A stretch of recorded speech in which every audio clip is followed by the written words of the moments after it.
ഇങ്ങനെ ഞങ്ങൾ ഫിനിഷ് ചെയ്യും. ഞങ്ങൾ സ്റ്റാർട്ടിംഗ് പോയിന്റ് നിർത്തില്ലേ, ഞങ്ങൾ കളിക്കാൻ വന്നില്ലേ, ഇത് ഞങ്ങളുടെ ആവേശമാണ് എന്ന് പറഞ്ഞുകൊണ്ട് രണ്ട് വള്ളങ്ങൾ കുടുംബപ്രവർത്തകർ കടന്നു വരികയാണ്.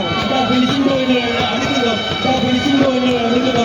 ഒന്നാം ദിവസക്കാരൻ എഴുന്നേറ്റ് നിന്ന് വീഴുന്നു. ഇതാ രണ്ട് പങ്കാളിക്കാരും ചാമ്പിനെ കീറി കുടിച്ചുകൊണ്ട് കുടുംബപ്രവർത്തകർ രണ്ട് പങ്കാളിയും അളക്കിവീശുകയാണ്. ഇതാ ശ്രീമുത്തപ്പൻ കടന്നു പോകുന്നു. കുടുംബപ്രവർത്തകർ ഫിനിഷിംഗ് പോയിന്റിലേക്ക് തുടങ്ങിയാണ്. കുടുംബപ്പുറമെ നമ്മുടെ കൂടെ കടന്നു പോവുകയാണ്. ഇരട്ടുകുത്തി ഭീകര